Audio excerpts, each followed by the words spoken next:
Hello everybody, Justin from Stillness in the Storm here. Today we're going to talk about relative truth in awakening.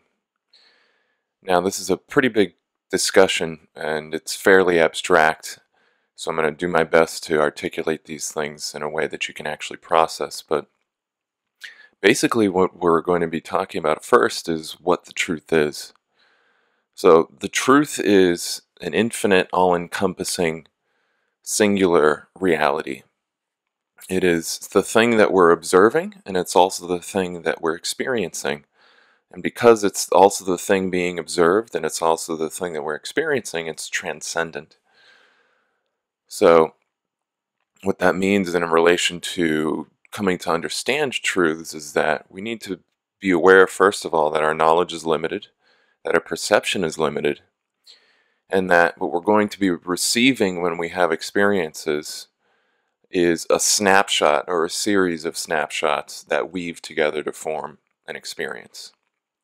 And how we interpret that experience is largely a function of the mind. So when we ask ourselves questions like, well, what does this mean if a UFO shows up in our backyard? What does this mean to us? What does this mean in relation to our experience? What does this mean in relation to our identity and how we conceptualize the universe? Well, all of this is a process of what I like to call awakening. So when we have an experience of something, it is just a partial reflection of the whole truth. So when we want to come to understand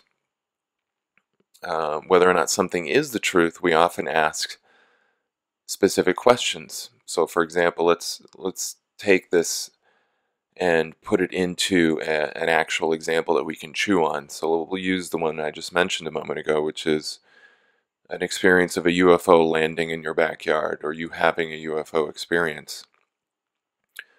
Well, we want to know what the truth about this is, but in the midst of having this experience, you're going to get some immediate interpretations. For example, you might think to yourself, well, these are extraterrestrials that have just landed in my backyard. And that might start to catalyze your consciousness and say, well, geez, I didn't know that they were extraterrestrials. This is really shaking up my belief about the universe. You know, I used to think that the universe was this cold, dead place where there was no life outside of the planet Earth. And because of that, I had like a myopic view of existence, and it didn't really seem like life made a lot of sense to me. But after having this UFO experience, I start to think, well, man, maybe there are extraterrestrials out there in the universe, and maybe the universe is more teeming with life than I originally thought. Okay, so the truth in general has, because of our limited awareness and our limited understanding, it's going to catalyze us. It's going to create a dynamic situation in our mind and in our consciousness where we're thinking of new ideas, we're having new insights, and this is going to cause an expansion. So because we're receptive to these new ideas, we think about them, and this triggers an expansion of our consciousness, in this case in relation to the UFO experience we had. Now, where it becomes a relative situation is, or a relative thing, is because our knowledge of what actually happened during this UFO landing is limited. We're going to want to discern what really happened versus what we thought might have happened. And that's kind of a specific discernment process. So we're going to ask ourselves, well, what can I recall specifically about the UFO encounter? Do I remember that there might have been nuts and bolts on the craft? You know, what beings came out of there? Did they look like human beings, or did they look like extraterrestrials? Now let's say, for the sake of argument, that this UFO experience that we had wasn't actually an extraterrestrial craft. Let's say that it was a military industrial complex craft. And let's say that the beings that came out of it weren't actual extraterrestrials, even though they didn't look like humans. Let's say they look like grays, so short little gray creatures. The typical, prototypical alien experience with the big heads and the giant eyes and the small mouth and, tiny nose and things like this. Well, at the moment of our interpretation and our post-contemplation afterwards, we didn't necessarily know that it was a military-industrial complex craft. So the effect that this relative truth of it being extraterrestrial has on us is to awaken our consciousness, to expand our consciousness. And we might learn later that it wasn't actually an extraterrestrial craft, it was a military-industrial complex craft. Now, because of that secondary realization, we may be tempted to discard the conclusions and expansion that we had in the first contemplation. And that isn't necessarily the best thing to do here. So this is what I'm getting at, is the awakening experience. It's about coming in contact with new ideas and ideas that expand our awareness. And where those ideas came from doesn't necessarily have to be wholly accurate or true. So in other words, just because this UFO experience we had didn't actually involve real extraterrestrials, it doesn't discount the very real effect that that experience had in expanding our consciousness. So let's use another example here. We'll use the example of an architect or a designer coming up with a design for a house. So again, we're going to take the idea of a relative truth, and the truth in this case that we're going to be analyzing is the relative truth, and I know this is going to be kind of controversial, but I think it really is a good example of the Earth seemingly being flat. So from the grand truth perspective, we know that the Earth is round, or at least this is the conclusion I'm drawing here. This, stepping outside of the flat Earth debate. And when an architect or a designer wants to design a building, they're basically operating under the assumption that the Earth is relatively flat. So when they're designing their designs, when they're building their models, if the building they're building is really big, then they are going to have to take into account the curvature of the Earth. But generally speaking, for a house, like a two-story house, they don't necessarily design in mind with the curvature of the Earth, because you can use the operational conclusion here that the Earth is flat for all intents and purposes when we narrow down into the context of building a building. So even though this is a half-truth, even though this is only relatively true that the Earth is flat, it still has some utility. We can still use it to do good things. We can still use it to build a house. So the point that I'm getting at here with that example is that relative truths or half-truths, so long as that we're doing our due diligence to ensure that they are accurate within the scope and context with which they apply, can still have a lot of utility for us. They can still be very useful.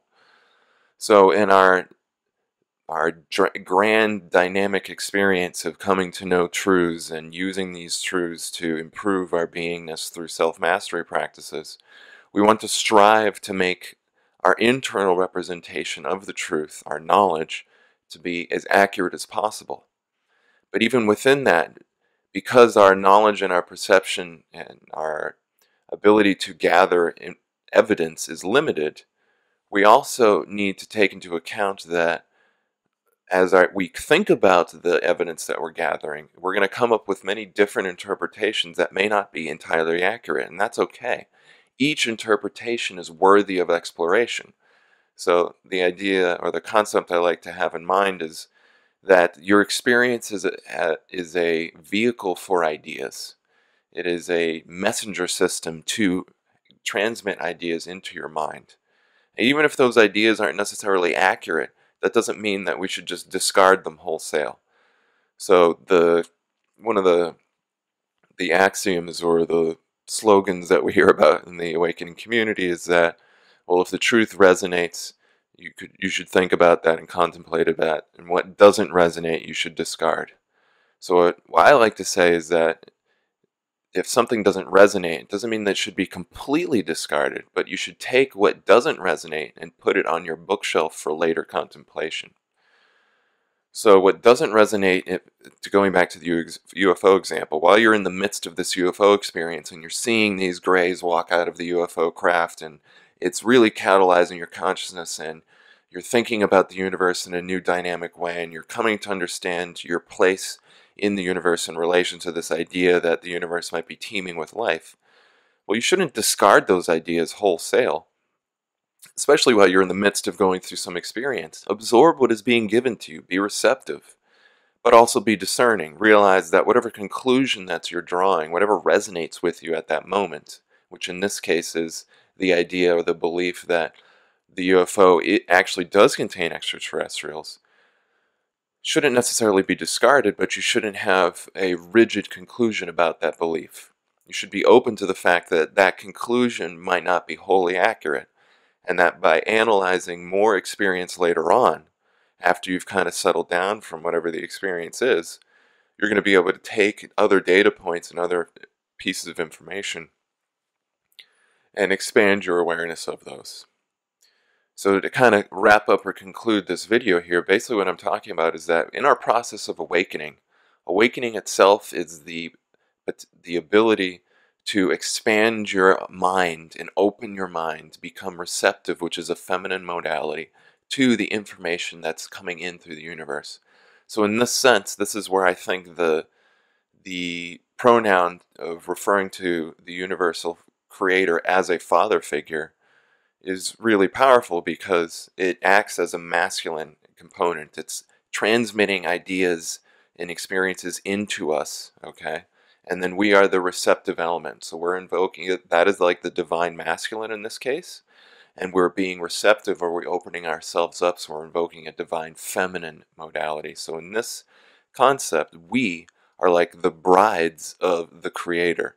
We're constantly receiving new insight, and that's what awakening is.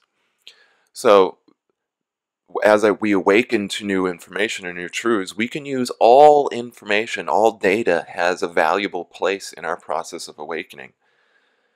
What we're trying to do when we're discerning is we're trying to take our internal chronology or our internal storyline or narrative that we are creating through our conclusions and contemplations of reality, and we're trying to make that reflect the external reality as best as possible.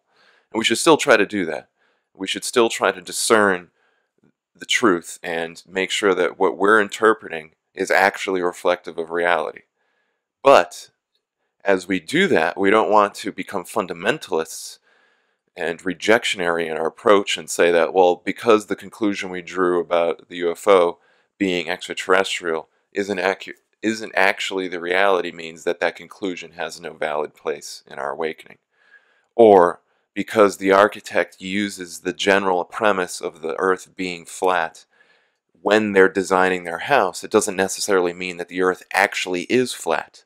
So this is where we start to take macrocosmic ideas of the truth, big picture ideas like the earth being round, and weave that into a tapestry where the earth is also appears to be flat. And when the synthesis between those big ideas and the small ideas comes together to form one idea, then that one truth is often abstract. It's a merging of the microcosm and the macrocosm. And with that synthesized truth, that has more utility, so it can hold true at different places. So this is when we talk about weaving half-truths together to form a grander conception of the truth. So in our awakening experience and our desire to know the big truth, the challenge that was being laid at our feet is to make our knowledge, our representational system perfect.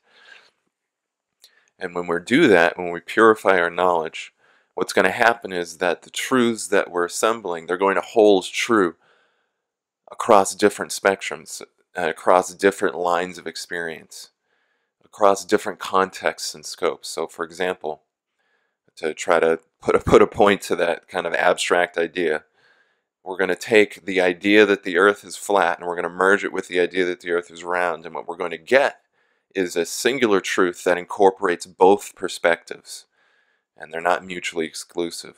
So what I mean in this case is that, well, the earth appears to be flat because the earth itself is round, and because our perspective on that, because the earth is so much larger than we are, when we're on the surface of the earth, it's going to appear flat to us for all intents and purposes, but it's not actually flat, it's just round. So it's a scaling situation. That's why it appears like the earth is flat when it's actually round, because it's scaled. Just like when we look out into the cosmos and we look at the solar system orbiting around itself, it appears like things are on the same rotational plane, when actually there's a slight amount of divergence between the rotational axis of Jupiter or Pluto or Neptune or Uranus and our own plane. Okay? So that's how we take half-truths, relative truths, and we expand them and merge them so that and the process that we use to do that is by taking two truths, we describe them and lay them out, we see how the points connect, and then we come up with a new model that incorporates the different elements of each truth. And this expands our awareness. And all of this is very helpful in awakening so that when we're going through this awakening journey, we're not just throwing babies out with the bathwater unintentionally. In my estimation, there's really no bathwater that doesn't have some little bit of baby in there that can be useful, so we want to be inclusive as much as possible. Well, thank you so much for listening to this video. I hope it's been educational for you and your experience.